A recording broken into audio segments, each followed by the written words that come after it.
Well, I don't know if it's good morning, good afternoon, or good night from wherever you are today, but we are super happy that you're here with us. We have, I'm starting to really like this guy, Daniel Otis, joining on the podcast today. And we were going to get on the Canadian side of things. But first of all, I want to say hello to Katie. How are you? I'm doing wonderful. I'm glad to be here. I'm happy to meet Daniel and hear all about Canada. I'm always interested in what's happening up north.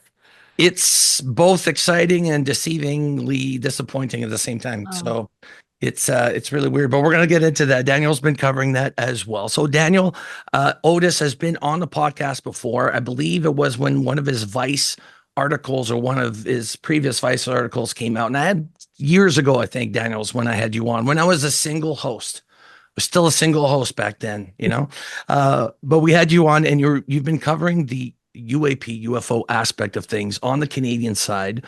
And you're like our Ross Coulthart, Michael Shellenberger of Canada. You're like the only one that I know that is constantly, I'm going to say, badgering the government for more and more UFO and UAP related incidences. And we have so much activity in the great up north and so much lack of interest from our own government and no word from our military. So we're going to get into that shortly, but I want to welcome you to the podcast, Daniel. Hey, thanks so much for having me back. Yeah, well, I don't know if you're back east, right? Like more Toronto area? I'm located in Toronto. Yep. Toronto. I've never been to Toronto. I've been everywhere else but Toronto. And I'm terrified to go because I don't do crowds. So I'm not going to do it. So this week, there's been a lot of UFO activity in the sense of news being dropped. Recently, there's an article that been released, I believe, that Michael Shellenberger, which I mentioned before, about the Immaculate Constellation, I believe is the name of the program, that have been kept secret. But what's great about these articles is now they're mentioning the departments in the States that have been involved in this. And for a long time, I was absolutely convinced that these departments must be so compartmentalized that nobody else knows about it. But actually, if you spread it out to all these different organizations, it's easier to keep it a secret for some reason. But interestingly enough, in the article, it mentions the organizations involved was the CIA Directorate of Science and Technology, the CIA's Office of Global Access, the Department of Energy's National Nuclear Security Administration, not a small department, Department of Energy's Office of Secure Transportation. Now, the Department of Energy, we know for a fact, has been included in this whole mess for a long time. I think they probably know more than we're led on to believe. We're looking at Maritime Branch of the CIA's Directorate of Operations. So now we're looking into the ocean. National Underwater Reconnaissance Office. This is jointly operated by the Navy and the CIA. The United States Special Operations Commands, the Joint Special Operations Commands, Naval Special Warfare Command, Office of Naval Research, National Oceanic and Atmospheric Institution, Woods Hole Oceanographic Institution. That's just to name the names that have been listed at these different departments that are involved. So now you have people that are just focused on the ocean, space. We know they're here. So now they're literally pointing us in the direction of where they're looking at, which is the ocean. There's a lot of naval intelligence now. They're telling us there's a lot of activity, and there may be a lot more activity under the ocean than there is in our skies.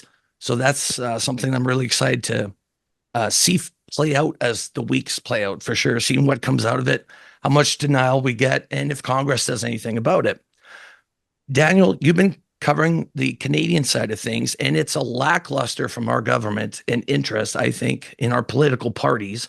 There's some comments that I saw in some of your articles where taxpayers don't want to pay for a wild goose chase and chasing little green men. And I'm like, au contraire, mon frère, we really like UFOs and we really would like to know what's going on.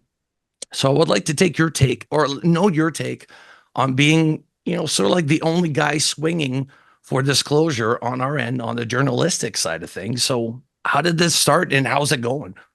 Well, it's going really well. I think my first piece on UAP in Canada, my first investigation, would have been published in the spring of 2021.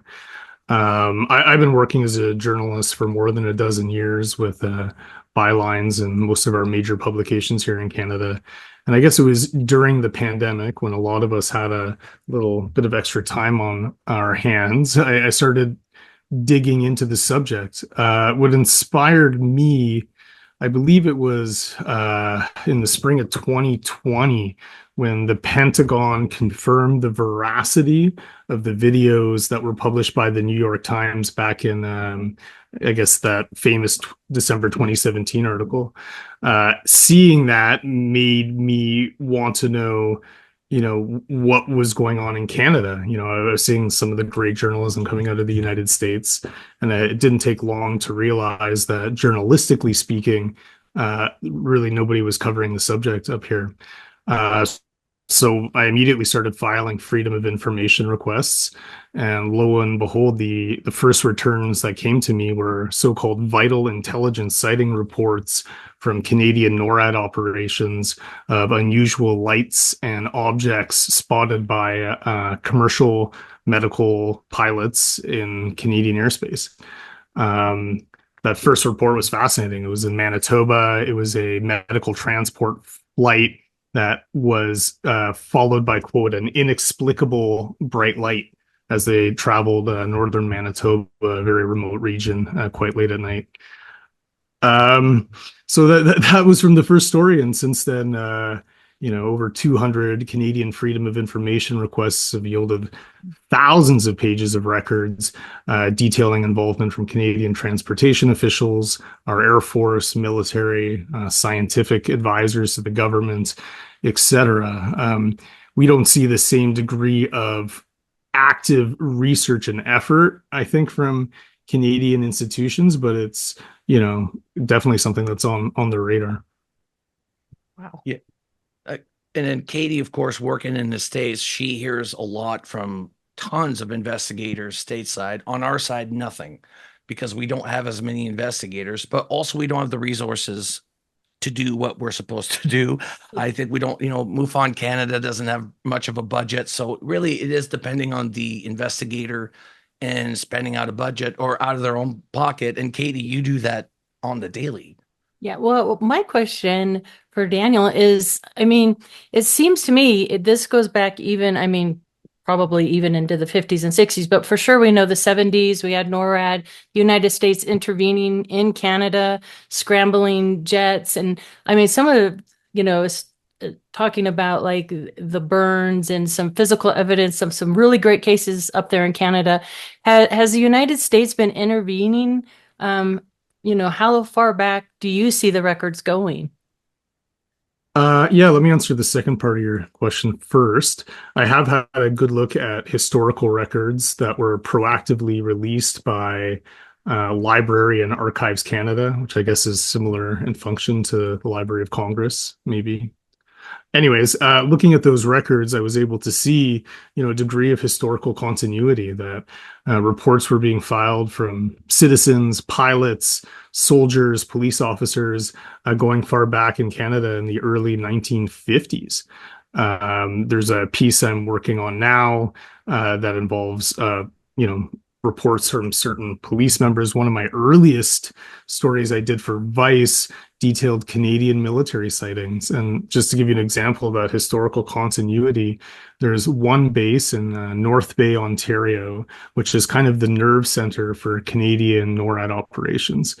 These folks are tasked with monitoring the radar feeds, etc., and to identify anything approaching the continent. This base in 1952 had a sighting with multiple witnesses of something bouncing around the sky. And the exact same base 55 years later in 2017, again, had another report. This time a large lighted object sort of hovering above the base for some time before it disappeared. Both with multiple witnesses, same location, 55 years apart. So there is that kind of historical continuity. Yeah. As is that for Falcon Bridge that you're talking about? Falcon Bridge? I'm talking about CFB, Canadian Forces Base North Bay, located in northern Ontario. Okay. Yeah, so and in terms you asked about the US involvement, there's evidence that any reports that are logged by Canadian officials are shared with NORAD colleagues in the US. There's some evidence of certain reports being shared with the US FAA. And my reporting and investigations have also uncovered meetings between Canadian defense officials and members of the UAP task force and what is now Arrow. So, I did a story, for example, on former Arrow director Sean Kirkpatrick hosting a Five Eyes forum at the Pentagon for Five Eyes intelligence members, which is an intelligence alliance, and it included Canadian participation. So when it comes down to reporting or UFOs on our end, I think, we have Transport Canada, which I think refers to NORAD. Like I try to follow the chain of where would this lead. I had a case here in Langley where a pilot had seen a UFO, was reported. I called the airport. They said, no, we don't, do this. Go to Transport Canada. Transport Canada said, no, we don't handle this. Go to NORAD. And of course, you're not going to hear anything back from NORAD, at least not a guy like myself. But from what the last time I spoke to you, you said you had to be so meticulous on your request for information. Like you have to be very specific because otherwise they just, oh, no, we don't find the information, or they just could dismiss it.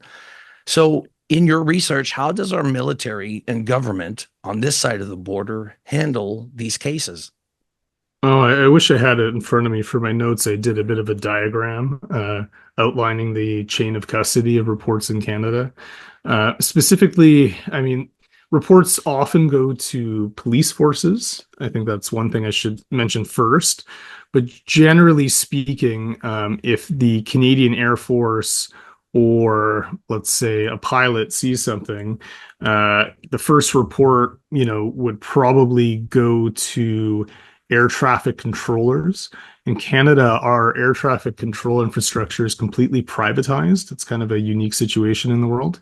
And that's run by a company called NAV Canada. Interesting. Because it's a private entity, it's a black hole for, you can't obviously file a freedom of information request with a private entity.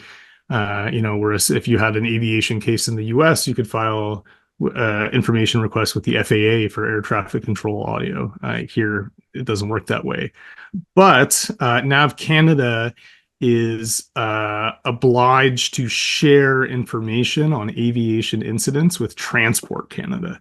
Transport Canada is the federal transportation department. Most reports of that nature get logged in an online aviation database that Transport Canada maintains. And part of the Transport Canada procedures, as well as the NAV Canada, is that information also gets shared with Canadian NORAD operations. Usually a phone call goes into that base in North Bay that I previously mentioned. They in turn log the information. There are checklists to determine whether or not something is actionable. But I would say in 99% of the cases, these things get logged and shelved away. Overall in Canada, the reporting mechanisms are called service reports, CIRVIS, which stands for Communications Instructions for Reporting Vital Intelligence Sightings. That's a mouthful. Yeah. These procedures were initially developed in the United States during the Cold War. I think what was happening was UFO reports were coming into the military, and the military in the US wanted to be able to discern what is a credible Soviet threat versus what are other things. And these service procedures were made to filter out that kind of stuff. And they're still in use in Canada. I mean, I've found dozens, if not hundreds, of reports in recent years filed by Canadian police officers, soldiers, pilots, etc. But like I said, in most cases, there is no action. In their statements to me, Canadian defense officials basically said that we only respond to reports of unidentified objects if there is some sort of, credible or imminent threat. And I have found cases where it met that threshold. For example, there was a case I wrote about not too long ago of I believe it was an American Airlines flight near Atlantic Canada that reported a near miss with a light. Other pilots in the vicinity recorded seeing, a rotating light kind of thing. And the response was that the Canadian Air Force launched CF-18 fighter jets out of Quebec to investigate. The material I found shows that the F-18s cruised the area, didn't see anything, and returned to base. There's another incident that happened, off Lake Ontario near Toronto, where a flight approaching the city reported having to take evasive action to avoid hitting a donut-like object. In that case, the two flight attendants were in the cabin and they got thrown into the structure of the plane and sustained minor injuries. And because there were injuries, workplace injuries, it created an investigation from federal transportation safety officials. Oh, wow. But they ended up not coming to any conclusions either. So there's very, very limited cases where there's a clear safety or threat nexus where there is some follow-up and investigation. But, earlier this year, we published a story where I obtained air traffic control audio of multiple pilots reporting fast-moving lights in the sky. And because they were seen at a distance, they were determined to pose no imminent threat, and there was no follow-up action taken. Do you think, since the Canadian military has been involved with encountering these UFOs for like 70 plus years, world wars, we've encountered the Foo Fighters, it doesn't matter, we experience the same thing as everyone else, but our country is vast,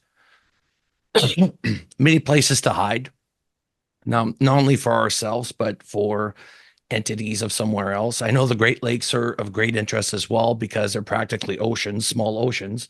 And if you're going to hide somewhere, go where the humans can't go, deep underwater, which makes sense. But our Canadian military and government have been working with the states pretty much from the get-go with these programs. And I know that these retrieval crash programs are mainly run by the states. We had the filmmaker James Fox on when she was talking about the Virginia case. I hope I'm pronouncing that right. And it was the U.S. that showed up at, when they got the two entities and the crash retrieval, it was the states that showed up with a Hercules plane and flew them back stateside. There's other incidences in other countries where the states show up, Department of Energy insignia, or no insignias at all, but you could tell it's an American team. So these teams are great at crash retrieval programs.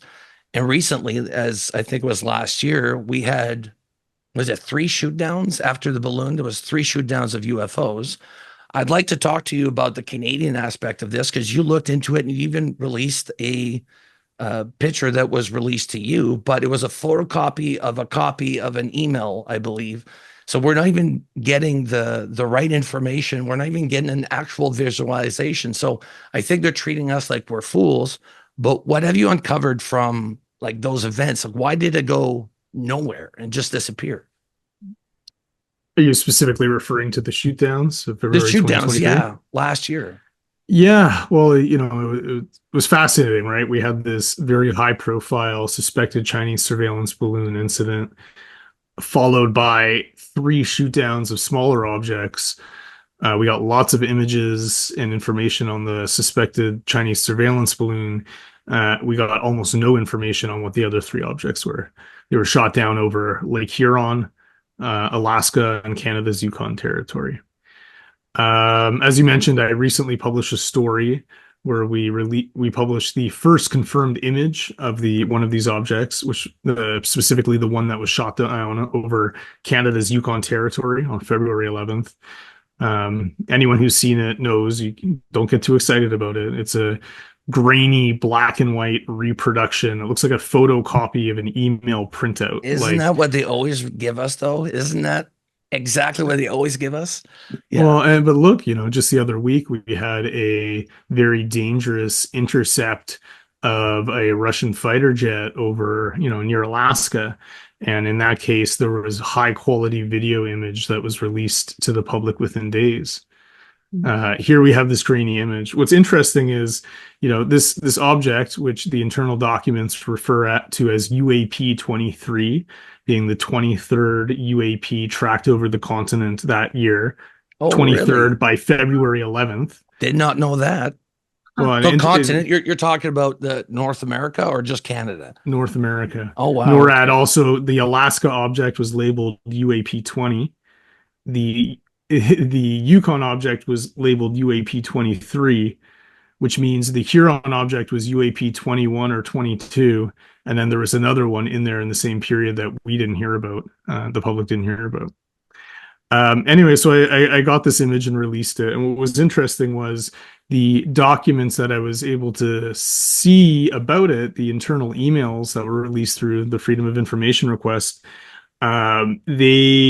They showed that this image was actively declassified and cleared for public release within days. The shootdown was February 11th, and the photo was shared on the 14th, and it was approved for public release on the February 15th, 2023.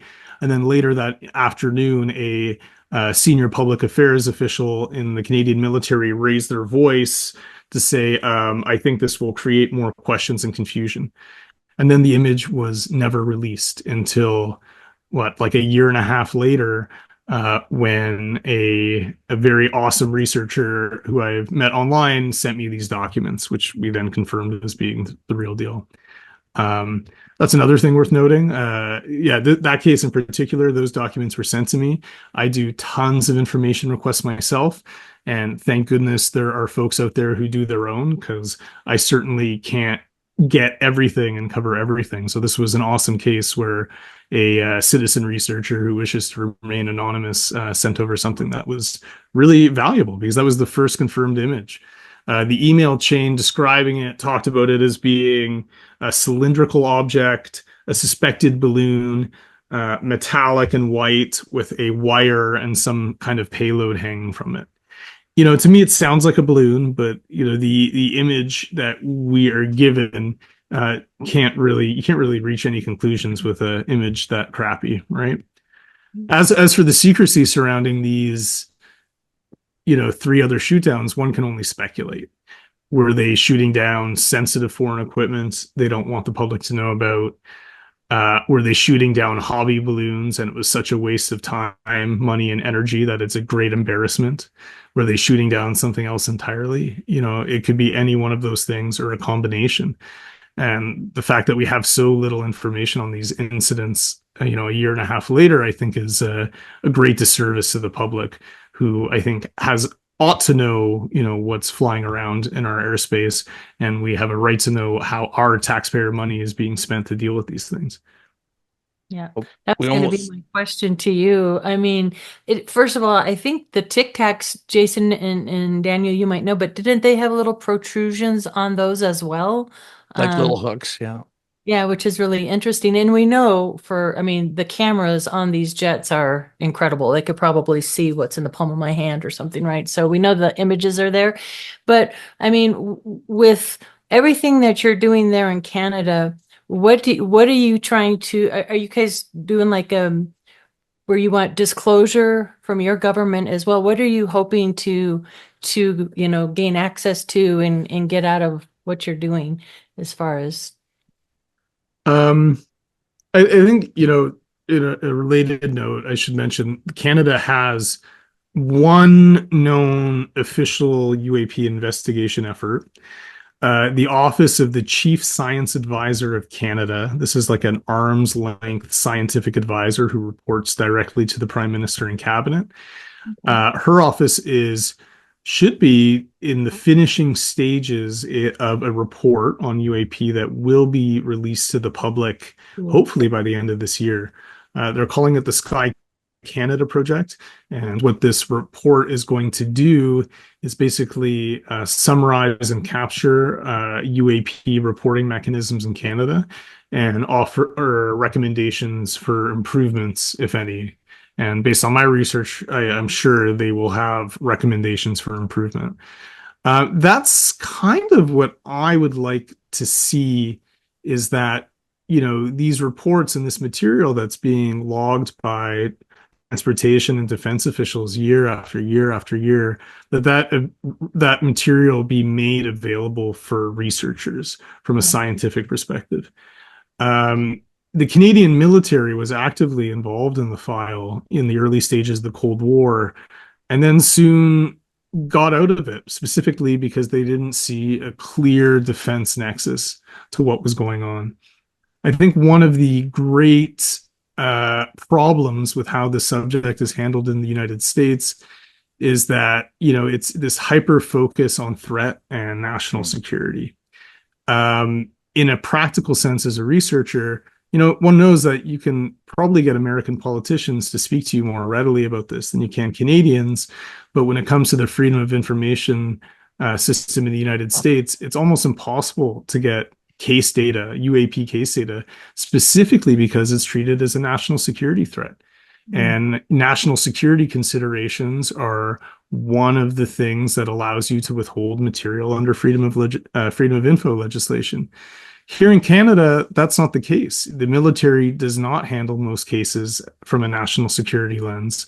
Neither does our transportation officials. So, I've been able to pull more case records and things of that nature than I think someone doing similar requests in the United States would be able to, specifically because there is that 1%, but 99% of this, the lights in the sky at a distance, are not considered a potential national security issue as the way they are in the United States. I would like to continue to see that kind of scientific approach in Canada. And I really hope that the Sky Canada project and their report recommends something that allows for, more of this information to go out to the public, more information to interested in researchers. This has been the domain of the militaries around the world for so long. It's been silence and obfuscation, and I don't trust military institutions to be guided by principles of truth. They're interested in defense, and rightfully so. And from their perspective, the full release of information doesn't necessarily go with their ends of defense, right?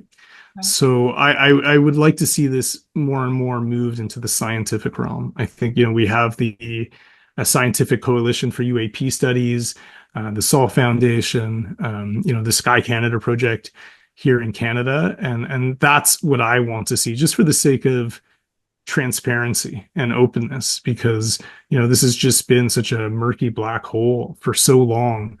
And maybe it's time, the militaries can stop being the steward of this information. Yeah.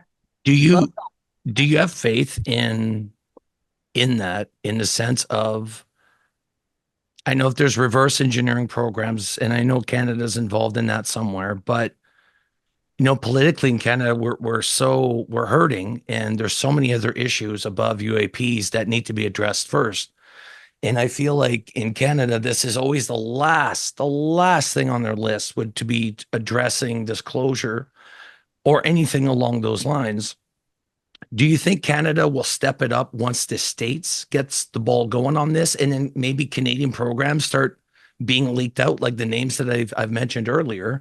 There's got to be some Canadian names that are going to start popping up. This has got to be a big operation that goes beyond the borders of the United States. I've anecdotally heard of Canadian nexus to that kind of stuff. As a journalist, I publish stories based on documents, verifiable information, on the record interviews. I have not found that tangible evidence for those kinds of programs in Canada yet. Right. The difference between Canada and the United States, though, is a few $1 million siphoned off into some kind of black program. It's a drop in the bucket in terms of US defense spending. You can easily, move millions around, and no one's really going to pay attention and have these theoretically have these kinds of programs being funded. Canada's different. Our military operates on a shoestring budget. Our economy and our population is a fraction of what it is in the United States. And I don't think there's a lot of political capital in raising this issue here. Because if you're raising this issue, you're either going to be looked at as being a wacko. And if you're taken seriously, then what is, the next step? Are you recommending a Canadian research program? Because that's going to cost money. And again, we have shoestring budgets here. We have domestic issues. We have communities up north that don't have fresh drinking water. We have kids in Toronto sleeping under bridges. There's very, very little political capital in it, and we don't have those kinds of budgets in order to fund something like this so easily and quietly. But there are politicians here. There's specifically one politician here who's spoken out a great deal about this. Would be Manitoba Member of Parliament Larry Maguire, who's really taken up the UAP issue and disclosure as a cause. I can tell you from personal experience and conversations that I've had that there are other members of parliament who are interested in the subject, but no one has really gone out there the way Mr. Maguire has. I think perhaps Mr. Maguire is a member of the Conservative Party of Canada, and perhaps, they're in opposition right now. Perhaps if they form the next government, we could see a little more movement. But that's entirely speculative. Information I've seen shows that information is being shared even with the Prime Minister's office. There was, at the time of those shootdown incidents, the Prime Minister was given a memo on UAP, which I published a story on. It was heavily redacted, but there's an awareness across party lines. I don't see Canada initiating that kind of program because of our spending limitations. And that's why what my hope is a much more modest one, that, we can have this information be prepared and made available to researchers. That would be the best case scenario for me. Well said. When it comes down to the triangular lights that were seen over the prairies by multiple pilots at that time. So this is the thing that's weird. You have orbs, and then the orbs either separate or they start forming in formation, which I understand that's not natural. That doesn't just naturally occur. Otherwise, we would know what it is. But we're seeing that more and more in the UAP. It's that it's orbs. It's not necessarily a craft. It's just a bright light in the sky. And in Canada, we have very little nuclear facilities. But Larry Maguire, which you just mentioned, did bring that up, that sometimes we have sightings over these military installations, especially one here in Vancouver. We have a Navy base, and they see them there too. I asked a captain of a ship that works there at night on the ocean. I was helping him out, selling the car to him or help him transfer a car. And he told me what he did. So I just asked him out of the blue at a gas station. I'm like, do you ever see any strange lights up there when you're working? And the hair on his arms stood up, and he goes, why would you ask me that? I'm like, well, I'm a UFO investigator. I'm just wondering because, the ocean's a big point of interest for us. He goes, dude, I see them all the time. There's like Keats Island here in Vancouver. There's hotspots in Canada. Do you have a theory as to why these hotspots are taking place? Or why is it that British Columbia is so active, for instance? Oh, I don't know. I mean, anecdotally, I can tell you that, I find a lot of reports involving bodies of water. The incident where the near miss that I spoke of earlier with a plane approaching Toronto, that occurred over Lake Ontario, which is one of the Great Lakes. It's huge. There's been a lot of reports, contemporary and historical, out of Atlantic Canada, like Nova Scotia, BC as well. As to why, one can only speculate. I think that, you have big, beautiful skies there in British Columbia. You have population density. Sightings come with population density. I don't know. I really don't know. I would like to know, but anecdotally, I can tell you that there does seem to be areas where reports are clustered. Whether that has to do with the specific areas themselves or population considerations or geological, I really don't know. Right. Still Are remains a mystery. sightings picking up, do you think? Are you seeing more and more sightings coming in? You're seeing more and more awareness and more people eager to report sightings. That being said, I think earlier I mentioned that that the Canadian Transportation Department maintains a digital aviation incident database. I've pulled many, many reports out of there. And usually you would see like one or two a month every year going back 20 years. There have been very few this year. Very, very few. I don't know what's happening. Hmm. I filed information requests to see if there's been a change in reporting mechanisms. Perhaps these things aren't being logged or entered in the same way. I really don't know. But I'm seeing fewer and fewer reports released through official channels. I would speculate that the balloon and high altitude object incidents of February 2023, I would speculate perhaps that might have changed how these things are reported, but that would be speculative. I've filed the information request to try and get to the bottom of this because it doesn't make sense to me that these official aviation reports would just stop altogether when historically we're seeing, one or two a month or so going back year after year after year for 20 years. Well, in 2000, either early 2023, there was an incident that took place with a submarine, U.S. submarine, where it hit something hard, full speed, out of nowhere. It never picked it up on radar. There was 14 injured sailors, and then the story just disappeared. How does a U.S. submarine with all that equipment miss something that massive? It's like hitting a rock or a mountain, and they never saw it coming. They have things underwater moving at 500 knots, which is insane. The whole thing would disintegrate by our laws and physics or understanding of it. So we understand it's not just in the skies, it's in the water as well. So the implementation of researching this is going to be difficult.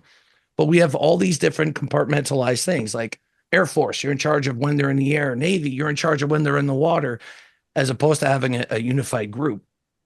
But knowing all these lists that we're now hearing from, and recently, I think it was 2 days ago, there was a release that for 17 days, a military base in the States had orbs above it, and even sometimes what they would describe as a mothership. It locked the base down. The Pentagon was aware of this. This was 17 days straight. So that's the same years they shot down those orbs or whatever they were over Canada. So now this is all starting to leak with the Constellation or Immaculate Constellation programs. We're understanding that there's so many different departments in charge of keeping us in la la land and keeping this secret. You know what I mean? Recently, there's an article by Paige Fox on Twitter, which I suggest everybody go look it up. She's made a link between the black triangles and the missing people. If it is what we think it is, it's a kill on sight. If somebody discovers a location, they see something, even if it's your mother, you shoot on sight. These missing people will be linked to the UFO eventually. Here in the Cascade Mountains, we have tons of people missing, and we see black triangle UFOs all the time. There is a link. What my fear is the States is going to have all this come out, like their sins, their crimes, everything's going to come out with disclosure. To have kept it secret this long means you have to get a lot of blood on your hands and willingly do so to keep it a secret. My fear is with disclosure, it's not just now we don't understand what these things are, but we're not going to trust our government. Look at what they did to us to keep us subdued on this subject for so long. And luckily, we live on this side of the border because I think Canada is just going to be like, whatever, just keep on trucking. But in the States, I think it'll be a huge shift. I think if you got the right political party to start bringing this forward, to look into it, to make the whistleblowers safe. And this is the case I'm coming down to. In Canada, we don't have whistleblowers. It doesn't seem to be the thing. And I'm sure some people are very much involved in this on the Canadian aspect of things. Scientists. I mean, we helped build the Canada arm for NASA. Like we do things far and beyond what the States could do. I mean, probably legally in further up North Canada. So I'm definitely for sure aware of the Black Triangle situation we have in British Columbia. And that's something that, Daniel, you and I will try to work on a documentary showcasing a lot of these activities that are taking place across Canada. And just the fact that we're never mentioned, British Columbia is not even on the map for some of these UFO researchers that go to Peru and stuff. It's like, dude, check out my backyard. You'll be interested in seeing what we have. Like, people see them come out of the water all the time. Harrison Lake.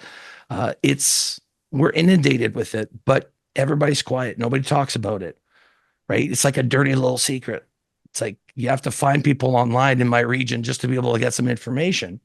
Do you think Canadians are more reserved than the Americans when it comes down to accepting this? Oh, I think Canadians are more reserved than Americans, period. I mean, like, culturally, Good point. our culture's a little quieter, I would say. Yeah. I love the US and I love Americans, which is culturally we're different. We totally are. Yeah. I don't know how to answer your question. 1,000 people are seeing 1,000 different things, and they're going to have 1,000 different reactions, ranging from fear to curiosity to interest. The vast majority of people who see things in the sky probably do not report them.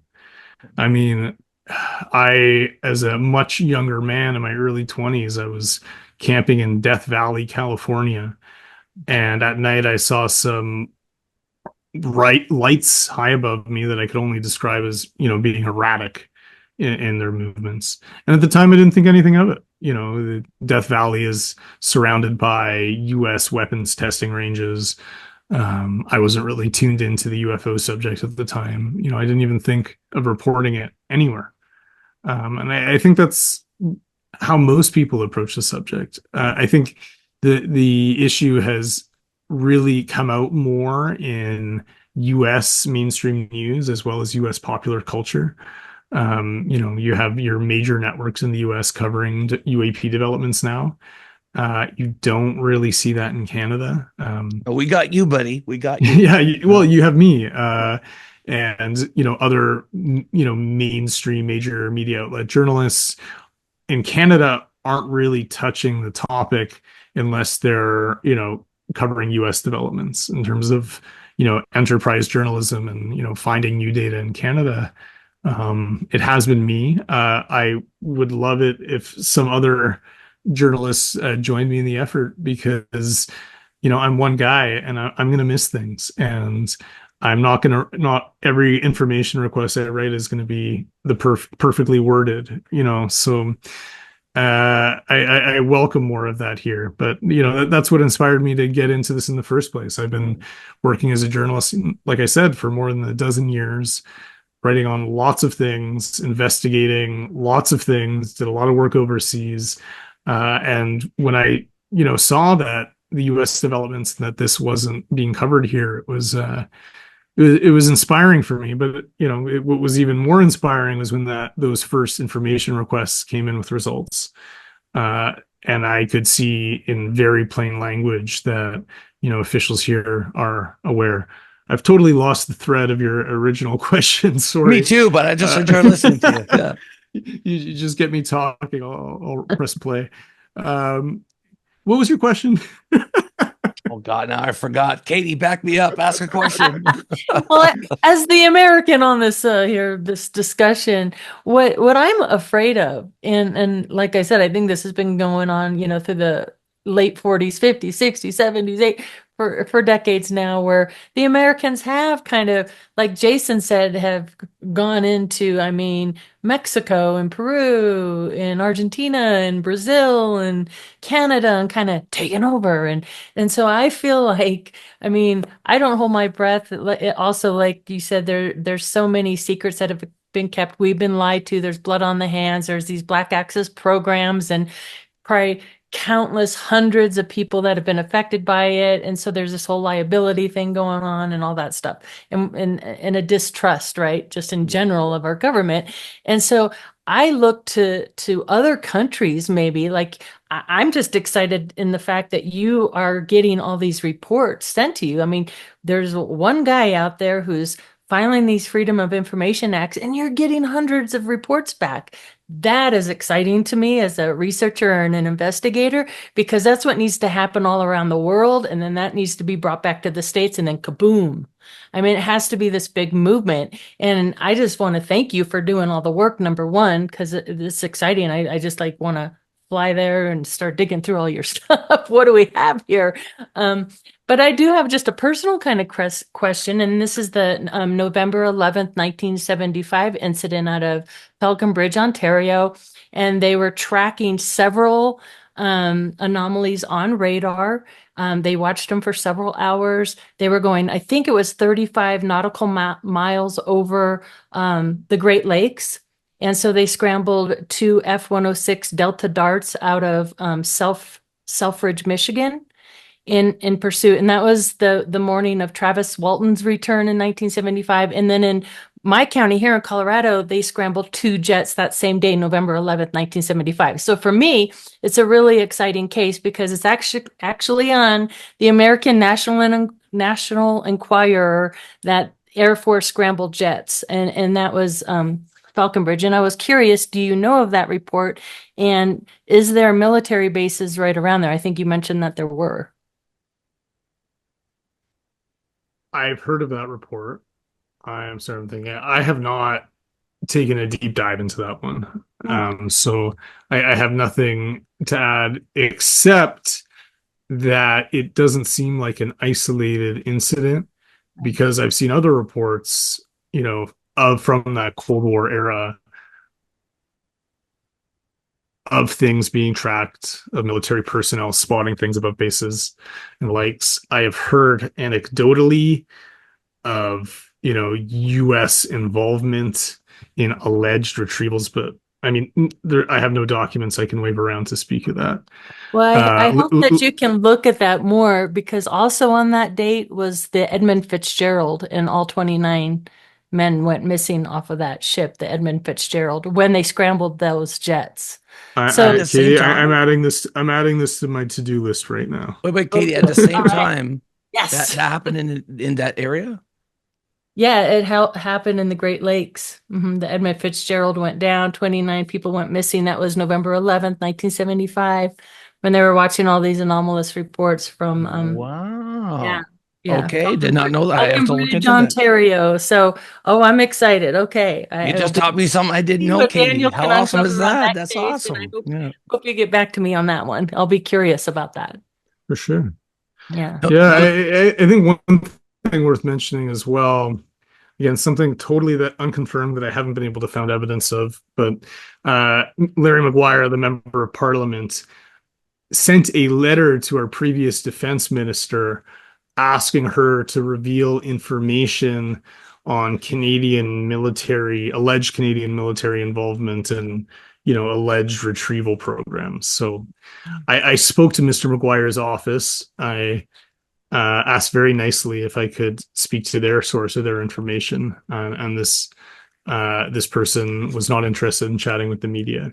But my conversations with them is, they had a source for this. The defense minister came back to them and basically said there's nothing to these allegations.